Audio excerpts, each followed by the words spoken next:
Welcome to The Slice, a podcast where you get to learn about entrepreneurs from all across the world and learn about their struggles, their triumphs, their successes, their wins, and a journey that, for a lot of entrepreneurs, is one of the most challenging, but one of the most fulfilling. And today I have on Emily Brown, owner of EE Brown Leatherworks. Emily, glad to have you on. How are you doing, I guess, on this Wednesday afternoon or early, late morning? Yeah. Yeah, John, I'm doing great. Super excited to have this discussion. I appreciate you welcoming me on. But yeah, just been looking forward to this and excited to share my story. Perfect. Well, let's just dive right in. So, give us a little bit of your version of how you started the business, who you are, what you do, hmm kind of a slice into what you do. Yeah, it's kind of a complicated backstory, but I've always been creative my whole life, and my family grew up doing like art and music, and so it was hard for me to pick which one I liked. So I ended up going the whole college route, going to music business, moved to Nashville to be a band manager and account manager, and loved it. I was in the alternative rock scene, but I was always still crafting on the side. I would always be at home doing something with a glue gun or something like that. But I used to create leather goods. When I was 13, my dad took me to my first leather shop because I was making some purses for myself. And maybe it was back in 2021. My husband and I had just bought our first house, and our walls were blank. We were broke, and we were like, "What can we put on the walls? We have no money." And I said, "Oh my gosh, I have all this leather from when I was 13 that I still have. Like, let me just make some stuff and see if it looks good." So I made two different pieces for our house. They're not really my style anymore, but as soon as I hung them on our walls, a lot of my friends were like, "You should sell these. Like, these look great. Like, have you ever thought to sell leather art? No one's ever heard of leather art before." So I was like, okay. So I just, even working a full-time job, I started making pieces like almost every day after work. I would jump right into working on my business. And historically in the past, I'd always had like side hustles. I'm someone who I always love to pick up new things, Mhm. but they never stuck. Like I never stuck with them. And with this one, I was like, I'm building a website. I'm getting business cards. I'm doing an LLC. Like I went for it immediately. And then I was too far into it that I was like, oh crap, I need to like actually do this now. So that's kind of how it started, and now it's 3 years later. I went full time this year, Oh, because I wow. was I was making enough revenue to do that and getting enough projects. Um, so yeah, I mean that's kind of a little bit backstory. Absolutely. So you talked about a moment where you had to kind of go all in, and that's exactly what my next hmm next question was going to be was what was that moment like when you knew you had to go all in? Yeah. So the moment hit me in November of this last year. Like besides, doing the LLC, like I knew I needed to be all in at that point, but giving my time all in happened this last November. Um, so I got contacted by Birkenstock to do a project for them. And at that time, like just working the 9 to 5 job, I also traveled 50% of the time. I didn't Wow. have enough time to use daylight hours to do my work. And a Mm. lot of people can do side hustles after work, but with leather, you have to have the sunlight and the actual daylight to see the colors that you're working with, Interesting. or it could really mess something up. So I was like, oh my gosh, this piece is going to be huge. I don't think I have enough time with my full-time job to do it. And so I risked it all and said, you know what? I have to dedicate the next 4 months to this piece. So I finished out the quarter. I worked in sales, so I finished out the whole quarter of last year. And yeah, went full time. Wow, that's having Birkenstock as a partner that you're working with. It's huge. I know we hmm talked about that before, and Yeah. that intrigued me. I mean, a lot when we were hmm talking before, and that's exciting. And so, you went full time, getting everything going. What is the mission behind your work, and what drives you? You're still into the early stages hmm of hmm going full time, but what drives you to keep on doing this and to make this artwork that is so unique? Honestly, like, I don't want to say it's boredom, but it kind of is at the same time. I recognize there's parts of different industries that I feel like are missing a different luxury feel or something that's unique. Especially art. I mean, there's so many painters, there's so many pastel artists, there's so many digital artists, and no slack against those people. They're all amazing, but there are some different parts of the art world that are missing different types of texture Hmm. art. So I think just like being that like cornerstone that kind of makes a difference is something that drives me.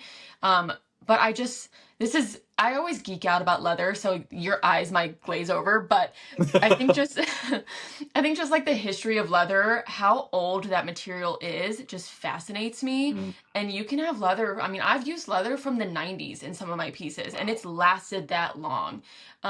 So that kind of motivates me to keep going, just being that change in the industry and doing something different. I just love being creative. I love seeing a pattern and saying, hey, I can implement that. Or seeing a need. Like right now, I'm working on some lampshades and floor lamp designs out of leather.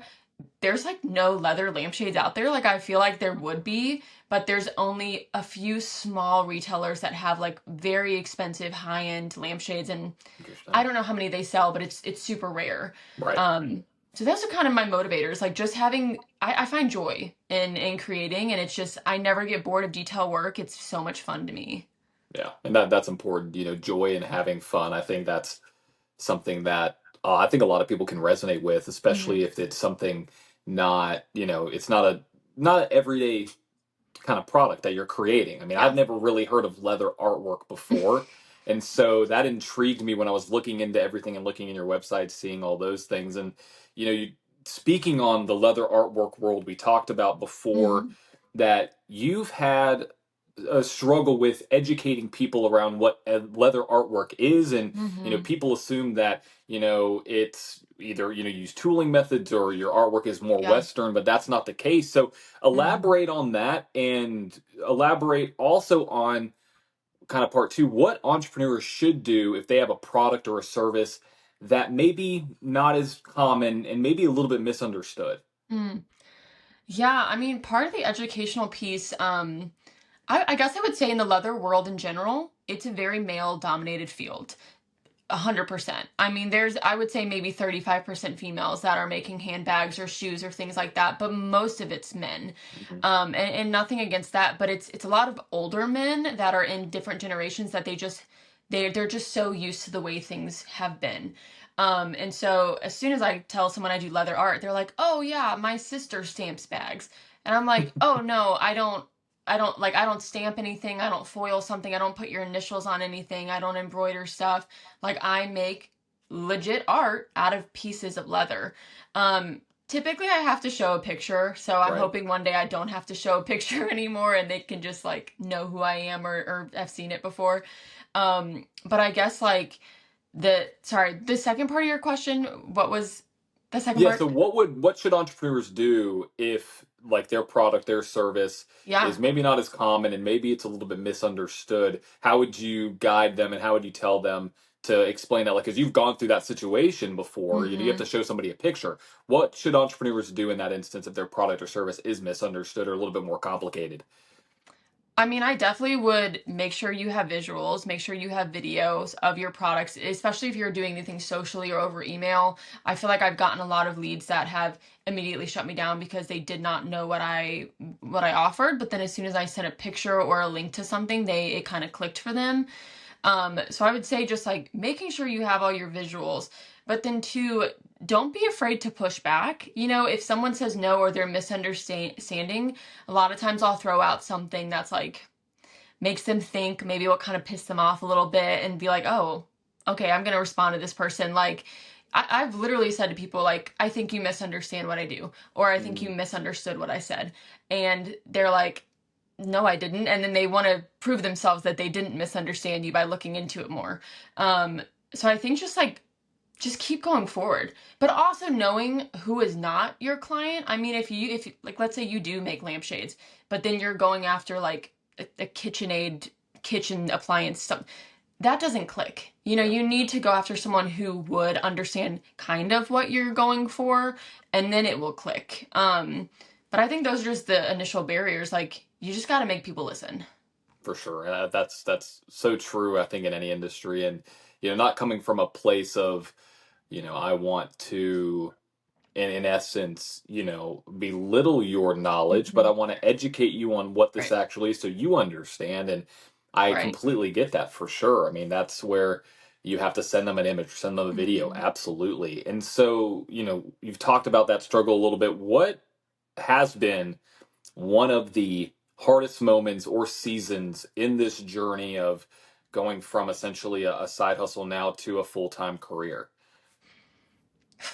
I guess the biggest thing is, and me and my husband were just talking about this morning. I think us mostly the legality and the tax and the payments are the biggest thing. I don't know how other states do it, but the state of Tennessee really doesn't have like one-stop shop resource that breaks down, hey, you're an LLC, here's what you have to do from start to finish. You're an S corp, here's what you have to do. And I think that's been the biggest barrier because I've spent so many hours researching what taxes do I have to pay? When are they due? Um, did I file my LLC appropriately? Did I get this paperwork? Because when you go full time, you don't think about that because your old company was doing all of that for you. Mhm. And you just relied on them that the amounts were okay and they were doing everything right. So I would say that's been the hardest part for me. And I would say too, I think a lot of people at the beginning when they start out, they don't maybe have the funds to do this, but I would say make sure you secure a good team around you. It might be expensive to hire a CPA, a lawyer, things like that, but I think it's really necessary. There's just so many ins and outs that you don't know. And I'm a big fan of, when I was more broke, I used to try to do everything myself, Mm. but now I realize I don't have time to be as skilled as someone who literally went to college, got a master's, has been doing this for 10 years. I'm not that skilled. So I'm not going to waste my time because time is money to do that when I could hire them to do it for me. So those would be my two biggest tips that I've really struggled with. You hit on a point that my previous guest Sarah was talking about, where she mentioned that she had to realize that to scale and to bring on Hmm. and build the business, bringing on people that are more specialized than her and growing a team and trusting in those people, Hmm. whether it is a CPA that does Yeah. taxes or whether it is a social media Hmm. manager, whether it is, maybe even hiring a lawyer or whatever it might be, another team member. It's so Yeah. important, for sure, to be able to learn and leverage other people's Hmm. skills and Hmm. abilities so you can focus on actually growing it. And so, tying this over to another question, Yeah. at any point in this journey, have you ever thought about just saying, you know what, it's not worth it, I'm going to Hmm. quit? And if so, what kept you going and to where you are today? Yeah. During the Birkenstock project, I definitely had that moment. I was working with, the whole fake it till you make it kind of Hmm. thing. I think I hit that level by accident, and I never want to let people know that I'm not experienced in something that I'm pitching to them that I'm experienced in. So I typically Hmm. just figure it out. But definitely through Birkenstock, I mean, there were times where I was dealing with new materials I'd never used before, and it was failing. And I just was like, all right, I'm going to throw in the towel. I'm going to give their deposit back. I'm going to tell them I'm not who they think I am. I'm not good at this. But I think just like for myself, I want to be proud of myself. And there's been moments where I've been like, you know what, I haven't sold anything in a couple months. Like maybe that means I'm not meant for this. And then bam, I'll get an email that I sold something. Hmm. And I think you really just got to believe in yourself. That's the hardest thing. As soon as you start to doubt yourself, like, I guess then you might fail. And like you need to realize too, if you are an entrepreneur, you took a risk to do something different because you probably thought there was a need. And if you're not going to put it out there, who will? It's your idea, so you need to run with it. Absolutely. No, I think a lot of people get to a point where they'll do a job and they have this business and they come across a Hmm. project that they may have an unknown, and it's almost like, okay, what do I do now? No, it's almost like Yeah. imposter syndrome because obviously you Yeah. figured it out. That's how Uh, it felt. but it's true. I mean, it happens, I think, all the time. Even people who are in seasoned, companies, absolutely. And so looking at that and looking back Hmm. at the years you've been doing this, was there a mistake that taught you a lesson that you still use today? Oh, geez. Um, like I still use that mistake, or I still. you still you learn something that now Yeah. that you went through that experience, you know that you essentially know better to not do that again, whether it's, business or client related Hmm. or product related, anything there that you still Yeah. use today. Yeah. Oh, I mean, there's a couple things like, and they're all random things. Some of them range from techniques I'll never do again, or to certain tech things that I've done before. I mean, just a couple of things right off the bat. I typically send invoices through my website. I just love to Mm, track stuff. I love to be professional about it. It's got my logo on it.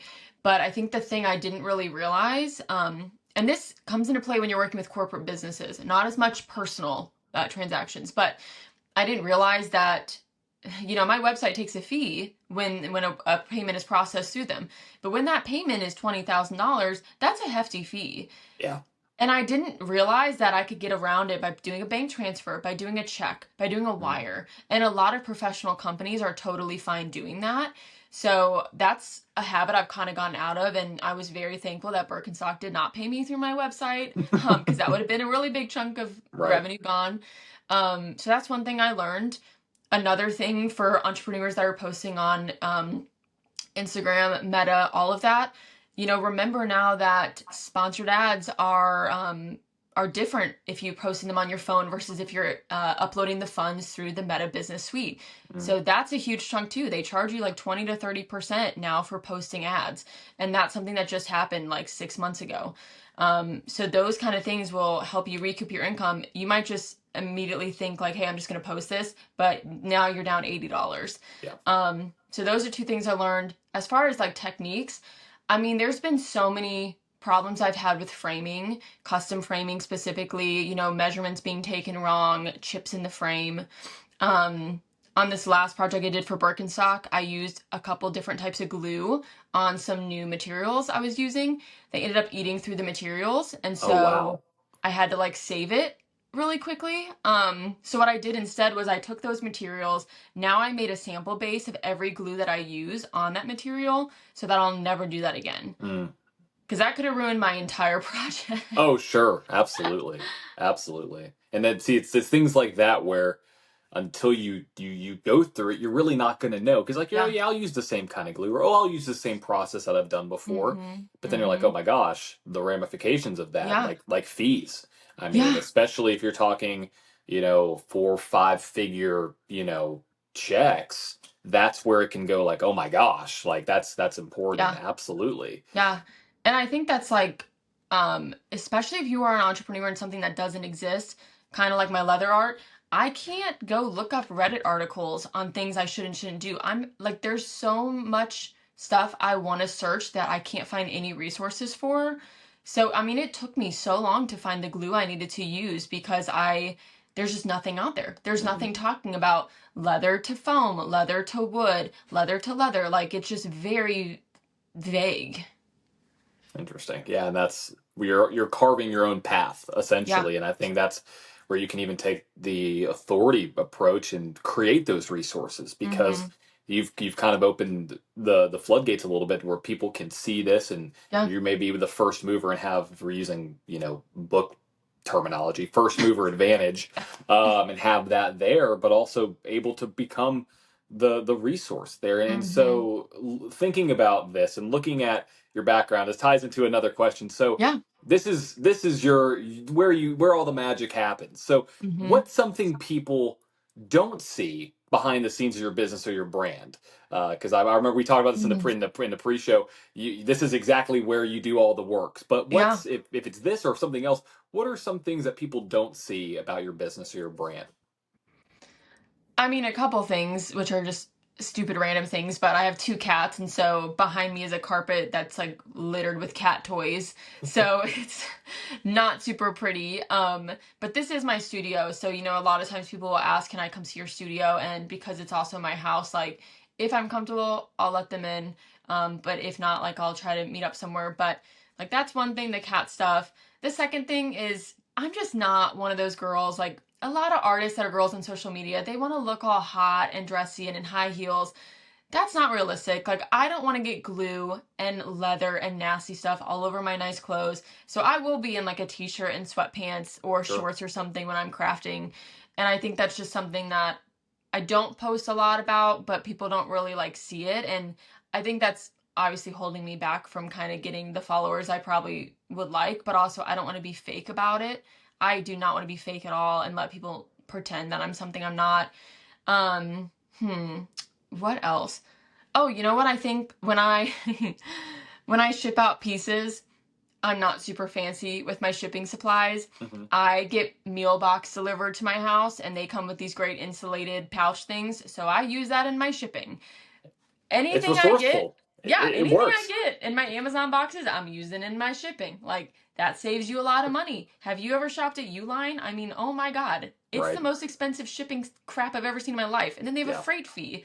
So, yeah, I use anything I get because what matters is the piece. It does not matter what it came in.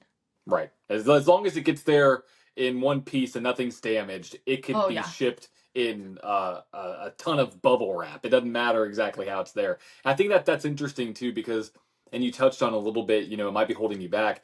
People don't typically show the behind the scenes Mm-hmm. of their business, whether it is, you know, Yeah. what you do, or maybe it's an office, or maybe it's becoming a little bit more vulnerable to the process. Mm-hmm. And, you know, for I think that is valuable. I think Mm. especially you know with your brand looking it up on online and discovering it, it's elevated. I mean it is Mm. elevated. I mean I Mm. can understand why somebody would be say, okay, can I come to your studio and it's this Yeah. highly elevated place in a commercial suite and Mm-hmm. all this stuff. It Mm-hmm. makes sense. And so I think that's an advantage that you have that you know you Yeah. could share those stories, share the behind the scenes of that, and get you know people to resonate there because Mm. that's the other thing is resonating with people Mm-hmm. in the art into the art world and not Mm. there's a need for authenticity and rawness and Yeah. you know thinking about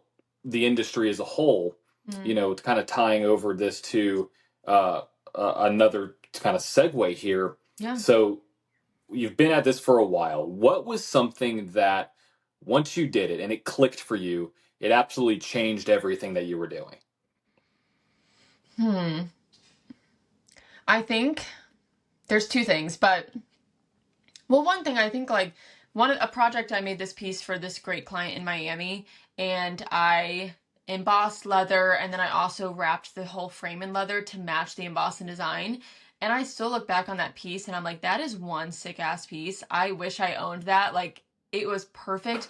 And my idea from like I'm not super techie, so when I design stuff, I just draw it up and then I explain what it's going to look like. I wish I knew how to actually make a 3D kind of graphic of like this is what the leather will look like. Mm. I'm just not there yet. I don't know if I ever will be.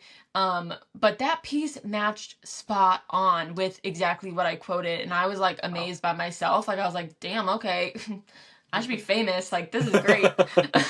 This is great." So I'd say that piece like really unlocked. Like, okay, I could do this. Like my stuff can be this top notch. But then this last year, I got a 3D printer, and Mm.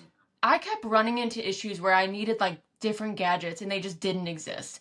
And I was like, okay, do I really have time to like learn how to 3D print? Because normally you have to know CAD or something like Right. that to do it. And I was like, I don't know. I want to challenge myself though to learn something new. So I bought it. I with a lot of recommendations from other leather crafters and friends, I bought a 3D printer. That thing, man, that changed my life. Like, there are so many, like, even the Birkenstock, I could not have done that without having the 3D printer because when I do embossing, I used to take, like, let's say this is a piece of leather. I Hmm. used to take and actually take this as leather, glue it down to something, and then emboss leather on top of it. But the Birkenstock piece was like 15 feet long. So to do Wow. that for as big as some of the squares were, like, that would have taken me so many hours of intricate details to cut out a stencil. I just 3D printed it all. I 3D printed it all and then glued the leather on top of the 3D print. And I mean, it's amazing. And it's so elevated and made my efficiency way better. And I have a project right now that's going to be all 3D printed with embossed leather as well. Wow. And I mean, you don't need to know CAD. Like, if you want to buy a 3D printer, at least the one that I bought, the Bamboo X1C, it comes with their own studio and it kind of teaches you how to do stuff. Interesting. But there's also cheats. I mean, like I said, I don't know CAD yet. So normally I'll take like a PNG file, I turn it into an SVG, and then I turn it into an STL, which is a 3D file. And there's Hmm. free converters online. Yeah. All you got to do is drag and click it into the printer. Bam. Like, Wow. and it's so cheap. I mean, filament is dirt cheap. It's like 20 cents to print something. Yeah, for sure. I've thought about getting a 3D printer because I'm in that world. I remember back in high Mm-hmm. school, I took a 3D design class, and we used the handheld 3D, Mm-hmm. like 3D filament guns essentially. Yeah, yeah, I know. And Yeah. that was super fun. I loved it. I've Mm-hmm. wanted to buy one. So you said it was the Bamboo XC1? A Bamboo X1 Carbon. X1 car. Okay, Yeah. gotcha. I'll have to look into that because Yes, that, it's about like 1,500, 1,600 bucks. So it's up there, but it's so, I mean, literally as soon as I opened it, it walks you through how to do a test print, and it was just so freaking easy. I was right. like, why wouldn't anyone? I mean, I printed out a tea organizer for my husband's tea case. Like, I printed him out a controller holder for his Xbox controller. Yeah. Like, there's so much you can do that like you normally would spend money on at a store buying. Right. And then you can just make it yourself and make it Yeah, however you want it to and be. it's Yeah. so No, cheap. right, right. And so that's interesting. That's where you can find, you can be resourceful in other ways that may not Mm-hmm. have realized. And looking at, you've talked about how you've created the artwork and your process and how you went from, essentially, doing this on the side now going full time, having a Mm-hmm. big client like Birkenstock. If somebody wanted to do what you're doing, Mm-hmm. what advice would you give them? My advice would be, I mean, it really depends on their personality type. I have a strong background in sales, and so for me being an artist now, I have a little bit different of an edge because most artists are more introverted and really in tune and honed in on their craft. So it really depends. If you're more an extroverted person, don't be shy to go out and just, I wouldn't say demand, but like demand people to talk with you. When I worked in sales, I never went to the middleman. I never went to the assistant. I went to the CEO every single time. So if you're on LinkedIn, LinkedIn is one of my biggest ways to find people. Go straight to the CEO, go straight to the interior designer, go straight to the architectural team. Oftentimes you will get someone to reply to you or direct you somewhere else. Hmm. If you're more introverted, I would say you're not going to succeed like you want to unless you take that step and be uncomfortable and talk to people you need to. I've always been told like the worst thing that could happen is if they say no. You didn't lose Yeah. anything. You showed them something. Maybe they'll think about you for another project because they remember seeing your work. But the worst they could do is say no. And you'll just have to be okay with that because I've kind of learned as an artist, this doesn't really apply to every entrepreneur, but sometimes a business is just not a fit for you and you need to be okay saying that's okay. Like they don't really like my work. There's so many galleries in Nashville when I first started that I applied for, but I realized like they're not responding to my email or they're saying no to me because my work does not match the aesthetic of their gallery. It might not be that they don't like my stuff. So you just got to take that chance, get out of your comfort zone. And that's kind of the biggest thing that's like helped me is like I talk to everyone. I go to every networking event I can. I, like the whole gallery thing, it's such Hmm. a long, strenuous application process and they get thousands of Interesting. applicants. And Interesting. it's yes, it's a whole thing. But what I did instead was I added all the gallery owners on LinkedIn. I messaged them all and said, "Hey, I'm a fan of your gallery." And then one of them, he said, "I really like your piece." I said, "I'd love to get coffee." I went straight into his office. We got coffee, then we got juice, and he said, "Okay, well, I love your work. Do you want to be represented?" And he told me I get about 1,500 applicants a day. I've never seen leather art before, and no one's ever messaged me on LinkedIn. Really fascinating. And I now can, he's one of my yeah. biggest supporters now. He comes to every event that I do. Wow. Wow. And that I think is a testament to, one, it's about putting in the reps, getting the word out Mhm. there, but Mhm. also realizing if somebody does give you a no, or somebody does, maybe not even respond, okay, like you have to move on. Yeah, move Obviously on. that one no is getting you Mhm. one step closer to a yes, and I think that's so true, so Mhm. true. I've even I'll tell a story. So I, while trying to reach out, I reached out to you on LinkedIn Yeah. trying to get people on the show, and I reached out to somebody once, and uh, and talked to them about, the podcast, and it'd be 30 to 45 minutes and all these different things. And they came back and they said, it sounds really great, but I just don't think I can afford what your service is. And I was like, hold on one second. And kind of tying back to your previous point Hmm. about educating and not trying to make them frustrated, but saying, hey, I think you're misunderstanding. I said, hey, I'm not trying to sell you anything. I want to invite you on my podcast. It doesn't cost anything. Hmm. Hmm. And now we're in discussions about potentially getting that person on. And so Yeah. it's so true where those two things are so relevant in the business Yeah. world, especially with no's. You Hmm. just because somebody said no doesn't mean that, like you said, your product's bad, or that even they like it or don't like it. It just may not be a good fit. Or, Yeah. I mean, there's so many variables that I think Yeah. is that are at play there. And so I think Hmm. that's a big thing, in especially in 2025. Mm. You know, there the amount of people that are in the world and the amount of opportunity is there, but Yeah. knowing that a no is going to Yeah. happen early on for sure. And Yeah. yeah, Yeah. I mean, I think I just wish kind of what you were just saying, like the world we live in is so much like wrapped around sales now.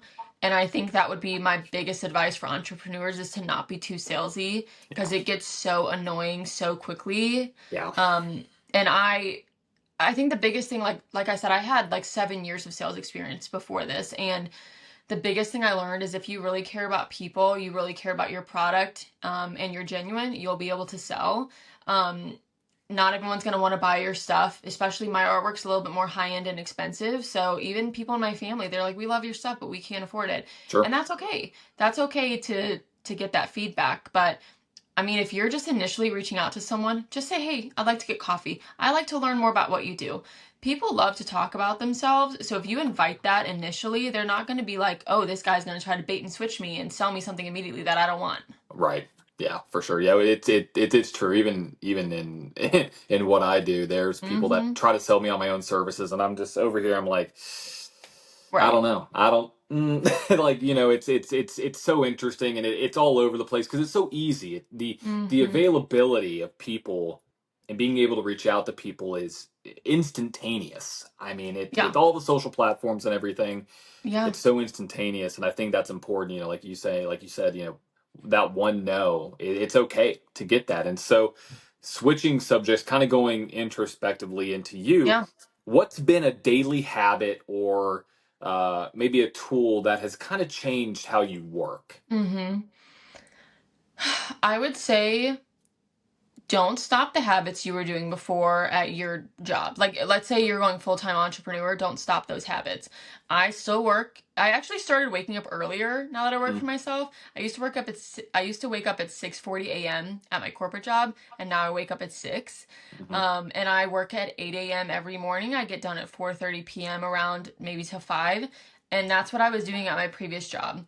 So like don't now that you have all this free time, don't just like let your habits go loose. Like stay with those habits because you're the one that's having to find your own leads now. You're the one that's having to make your own money. So like everything relies on you. No one's going to do it for you.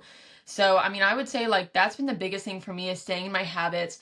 I've I've gone out of my comfort zone to join like different networking groups so Mhm. that because when you are an entrepreneur, you might not have a full calendar like you did at your corporate job where you have meetings all the time and you might miss that. You might miss that kind of certainty like hey, every Wednesday I'm going to have this 9 a.m. meeting. So I've gone out and like tried to join networking groups that would be stable every single week to give me that sociability aspect of being at home working for myself. So just getting into rhythms that's going to kind of keep up the same thing you were doing before, but make it better. For sure. Yeah, I love that. I think that's very, very important, especially for the freedom of an entrepreneur. It's up to you. You got to be Yeah. accountable for yourself. And speaking about yourself, and looking in the past, and now looking at Mm-hmm. the I guess the current situation. In the beginning, you know, success looked a little bit different than it probably does now. So how do Mm-hmm. you measure success now comparatively to when you measured it when you started? Yeah. So when I started, me and my husband actually write out, we don't do New Year's resolutions, but we do like goals and dreams for the next year. Hmm. and we just write them down because like we just love to like I like get a high off of checking stuff off my list. I just love Yeah. it. But I used to write down like a revenue goal. I would say I want to make 50,000 this year. I want to make 80,000 this year. But I would get really disappointed in myself when that revenue goal didn't actually happen. Mm. And so I changed it to be more quality focused and not quantitative. So I have like, I want to make sure every project I finish this year is perfect in every aspect. I want to make Interesting. sure that if I did slack on one aspect, I'm going to go back and fix it. I'm going to, one thing too is if I get tired, I know that's time for me to quit. If I'm getting restless, I need to quit and come back the next day. Um, so those are some of I changed that, for the first 2 years, it was all about like, I want this much money. But now it's like, I care more about quality. I don't really care about the money, but since Birkenstock was my largest piece to date, being 15 feet, I want to keep on that same route. I want to Hmm. keep upscaling it and do something bigger. I want to do something better. I want to challenge myself a little bit more than that piece did. So I'm looking for that next fish to bite on how can I challenge myself and do something funky. So yeah, I mean, it's never been about money to me. It's always been about how can I bring something that's unique. And yeah, I mean, my pieces are statement pieces, so I want them to be in areas that a lot of people can see and be like, wow, that's cool. Like, never seen something that looked like that before. Hmm. Wow. Yeah, that's very interesting. That's a lot of people say, okay, they put down that number, but looking at it from a quality perspective, Mm, that's a new approach that I haven't heard many people really talk about, which I love. I think it's important. And now tying into mm, the industry as a whole, I got to ask. So you yeah. mentioned before the education piece about, leather artwork. What's been the Mm. biggest myth about, I guess I would say, your industry, even though it's very, very niche? What would be the biggest myth about, Oh, I guess, your industry or your creative space? oh, geez. Hmm. I don't know if this is just a myth for just my industry, but I think, and I believed this for the longest time too. I think people believe the more followers you have, the more money you're making or the more sales you're making. Mm. And after Birkenstock, I no longer believe that's true. I believe it will bring more visibility. But the thing that I've learned, especially being an artist, if another artist sees another artist being successful, they want to follow that artist. So a lot of your followers are just made up of the same type of people that you are. They're Right. probably not your actual target audience. So I've kind of dropped that, hey, you need a lot of followers to make a lot of money or to do well in what you're doing. Mhm. I don't really think that way anymore. The other myth, though, kind of what we were saying, I think a lot of people just assume I do tooling, I make bags, I make Mm. purses. And I mean, no offense to those people that do that, but there's just not enough money in that type of business for me based on the time it takes to create those products. Sure. And it's just an oversaturated industry. It really is. Um, so I would think like that. And then also just myths about, especially in the leather industry, people kind of get set in their ways, and if they haven't seen something done or done it themselves, they're like, that's not possible, you can't do that. But then Mm. as soon as I show them it and I'm like, oh no, I did it, they're like, what? I've never seen that before. And I'm like, yeah, I mean, I just like played around and did it, and I joined a couple years ago, I joined the Tennessee Leather Guild. So every state actually has a leather guild and they Hmm. do Interesting. domestic and international competitions. I haven't done a competition yet, but it's mostly old men. I mean, they're all like 60s to 80s. There's maybe two females, but we're always making belts or tooling or something. And so I don't really get a lot personally out of it because I can't apply it to my work, Right. but just the connections I'm building, like I'll never know if like my lampshades. I'm doing some leather rope weaving and I've never done that Hmm. before. A lot of the older men have. So that's a great resource to be like, "Hey, can you teach me how to do this?" or "What are your techniques?" or "What are your tips?" So I think just like those myths in the leather industry, people are really set in their ways, like super set in their ways. So it's like hard to break through that Right. barrier. That's cool. That's interesting to hear. Because every industry has them, and it makes a lot of sense. It does. And Mm-hmm. Mm-hmm. so, thinking about your entire journey, what's one thing that you wish more people actually knew about the journey of Mm. entrepreneurship and starting a business? More people actually knew. Um, Good Lord, that's a hard question. There's so many I things. hit go saving some of the hardest ones for last. Yeah. I would just say if you're in it for the money, don't be an entrepreneur initially. If you have the capital, the time, and you really believe in what you're doing, then I would go for it. But I think a lot of people just kind of want to get rich, and so they come up with something and it's not worth it. You're not going to get rich for a while. I mean, even if you look at just normal sales cycles, they're normally 6 months to a year if they're Right. decent ones, and that's, I mean, you got to wait that long. If you're not willing to wait that long, it's not worth it.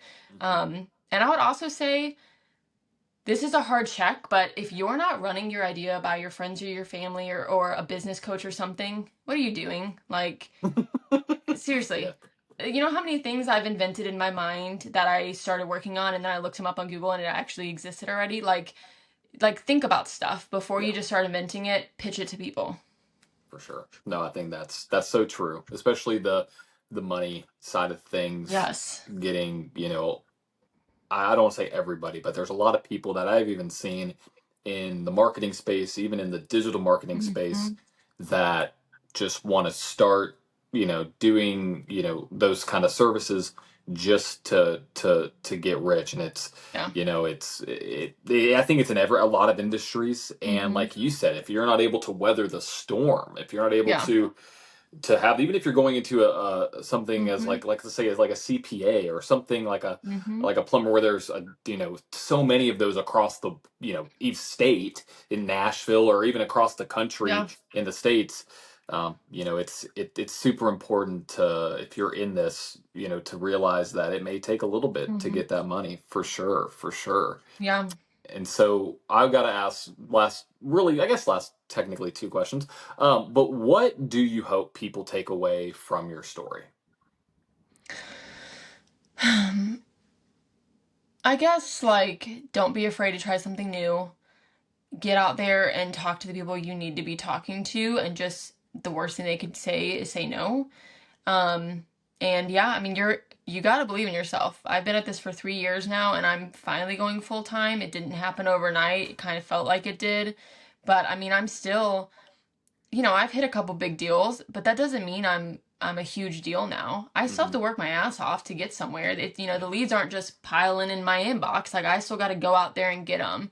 So, if you want to get that one break, it's going to take a long time. Yeah, that's so true. I agree, and it kind of tying into what you're going to leave for the next guest that I have on the show. I get to the point, and it's one of the last things we talk about. I ask my Mhm. guests, if you could leave one piece of advice for the next entrepreneur that I would interview, what would it be? And Sarah Adair, my previous guest, left you with this advice: don't listen to naysayers, do the hard work, network, and believe in yourself. A lot of things that you've already said, which is you're Yeah. already on that path. And so you left for the next entrepreneur. Don't stop trying to break the norm. Don't follow others in your industry, because paving your own path has its own payoffs. And so I want to talk about that. Mm-hmm. Why do you think paving your own path is so important for an entrepreneur?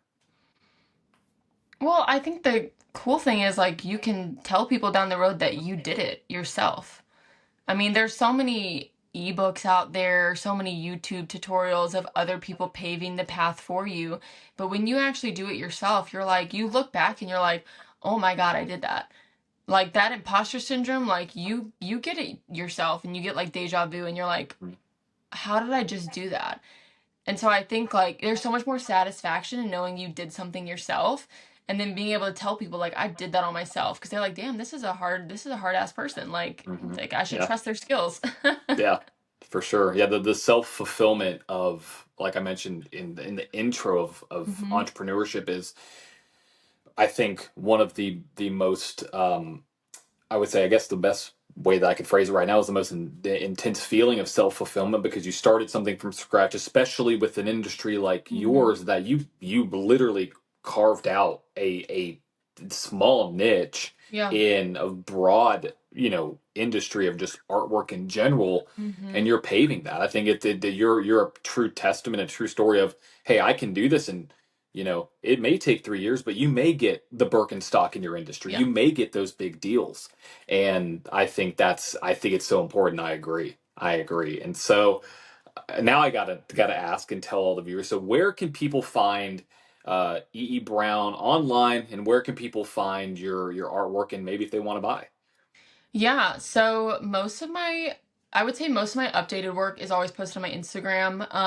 My website's great. It features some of my older projects that you can buy, and then there's a previous works tab where you can see everything I've done prior. So if you want to do a commission and there's something that inspires you in those prior works, you can look at those.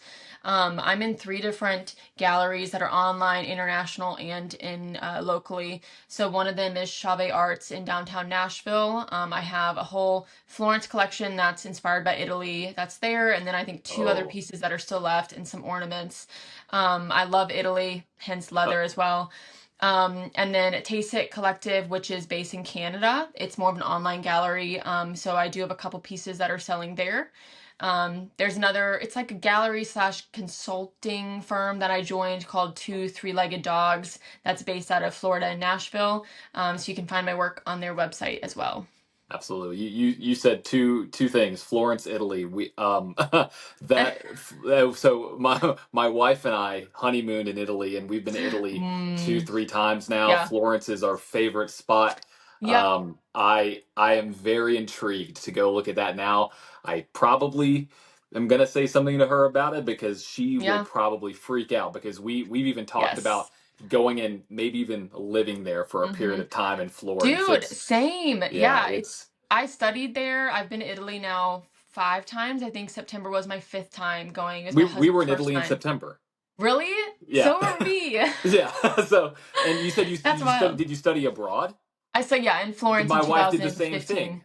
Yeah. And okay, yeah, she studied abroad when she was, I guess technically, was it a junior or senior? Yeah, and she was in Florence for Yeah. January to May. Same. I So, was it 2015? no, it was, gosh, how many years ago was that? It wasn't too long. It was 2022, Okay. 2021, That's 2022. wild. She Yeah. might have So, studied at the same school that I did. I don't know. I Um, I'll have to but ask. Yeah, we'll have to I talk love after this and Italy. figure that out. Yeah, no, she Yes. is obsessed. Get her on a We've topic looked, of yeah, we've looked at Florence. places to live there for years, but like Yeah, international mortgages are like iffy, so right. we're gonna buy something eventually, but That Florence is that my favorite. that's our goal too. Okay, well we got to talk about this now. That Yeah. we could talk about Florence, Italy forever. Yeah. But thank you so Yeah. much for joining. If people want to connect with you, what's the best way to connect with you personally? I would say Instagram or email. Okay, perfect. Mm-hmm. Awesome. And so, if you've enjoyed the episode and you've learned Yeah. something new, leave it in the comments. And if you think somebody would join or would like to be a guest, send this to them. And so also make sure to like and subscribe on YouTube, on Spotify, and also make sure to check out all of the fun content that I'll be posting on socials. And so, if anybody wants to get in the leather business, share this with them as well if you're listening. So, it's a very lucrative, obviously, business, depending on how you want to go down the road, especially with these artworks. So if you want to get in touch with Emily, I'll be having all these notes in the show notes. So thank you again, Emily, for joining on, Yeah. and thank you for listening to Emily's version of The Slice. Thanks, John.